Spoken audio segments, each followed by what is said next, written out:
Sugeng enjing para kadang sedayanipun kang wonten papan pundi kemawon.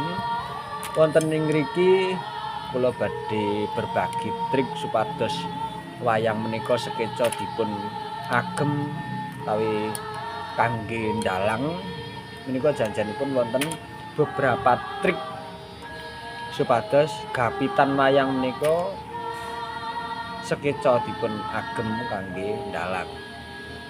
Menika membahas bab gapitan lho nggih, mboten kandel tipising kulit jidaran kagem wayang menika mboten, namung menika nggih janipun berpengaruh besar kados kapangan wayang tipis kandelipun kulit menika janipun sangat berpengaruh. Namung kemawon ingkang dipun bahas menika bab gapitan. Lah ingkang sepisan menika bab gapitan menika ugi wonten estetikanipun supados disawang menika sekeca lan dipun agem menika ugi sekeca. Menika wonten beberapa trik utawi metode. Menika ingkang sepisan ngaten. Ajeng mapake gapit menika, ajeng ngeluk sepisanan menika ancer-anceripun nggih bangkekan wingking menika kudu lurus saking mriki, ancer-ancere saking mriki dumugi mriki menika kudu lurus saderengipun diluk menika. Menika lurus riyin, upamane mundur ampun kathah-kathah kados ngaten menika. Menika ugi sami. Upami mundur ampun kathah-kathah menika ancer-anceripun bangkekan menika. Menika ugi wonten kados ngaten menika, ancer-anceripun ngaten menika. Nah, ancer-ancere saking mriki dumugi mriki niku harus simetris utawi lurus saking mrika. Lajeng nembe ngeluk menika, ancer-anceripun nembe ngeluk ngen mrika ditekuk mriki. Lah, enten mriki kok mboten pas tengah bener. Mboten menika kudu madosi seimbangnya wayang. Lah maju mundure nggen pas dada menika ugi mempertimbangkan bentuk wayang utawi postur tubuh wayang.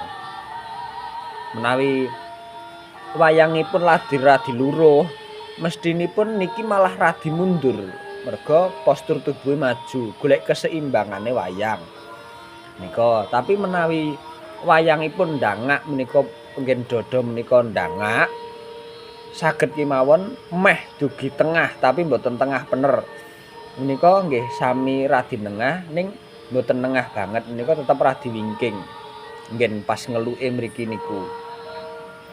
Pun lajeng minggah wonten ing mriki. Menika mboten tengah bener kalian gulu ning menika radi minggah sekedhik.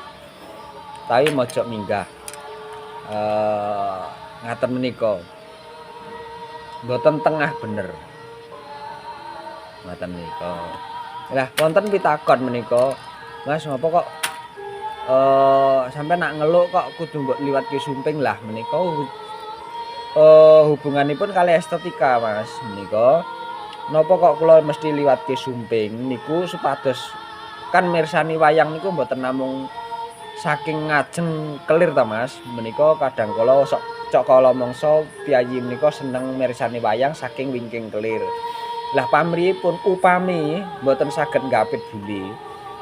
Menika gapitipun cemeng, menika mboten ngalang-alangi tatan sumping menika. Pikajeng menika ngaten menika. Dadi mboten ngalang-alangi sumping. Dadi yang diutamakan sumping menika supaya utuh ngaten menika. Pramila kula menawi ngeluk mesti kula liwatke sumping niki. Nah, ngaten menika. Upamane nyrempet namung sekedhik tegese niki tesih enten turahan namung pucuke tok singkang ketutup menika. Ngaten menika. Werkudara ugi sami. Walaupun menika wayang ageng tetep yen sirah ageng tetep kula liwatke ngaten menika mboten nutupi sumping. Kadang kala cok kala mangsa wonten ingkang ngeluk dipun paske tengan menika. Menika menawi napa niku gapitipun cemeng menika dipun sawang saking wingking kelir tetep mriki ketatas napa niku wonten tapetipun luk-lukan menika, gapit menika, ketutup gapit menika. Pramila pengangkah ngaten menika. Lah penak napa mboten Mas? Lah menika kantun sesa-sesa kesenengan utawi keremenanipun piyayi ingkang ngeluk kala wau. Menawi kula ngaten menika lajeng eee wonten pitakon melih kenging napa kok menika sing setunggal dipun parakake mriki sing setunggal wonten ing garagu mungkur setunggal wonten ing rambut menika. Lah menika pamrihipun ingkang wonten mriki parake tek rambut menika pisan nyangga nggen pundak menika kaping pindhone nggen rambut menika kajenge boten gampil bodol pamrihipun ngaten menika. Terus menika kagem nyangga garuda mungkur ingkang ngarah sakmenika. Lah ingkang saged dipun luk ngaten menika, menika nggih wayang ingkang anggadhahi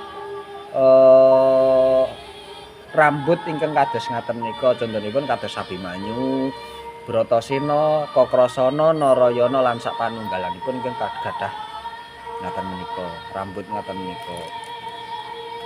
Nah, kirang langkung ngaten menika lan candhaan wayang ingkang kula remeni menika miturut kula lho nggih. Maksude tegesipun piyai menika anggadhahi keremenan utawi kasenengan piyambak menawi kula trik kula ngeluk gapit ngaten menika kirang langkung.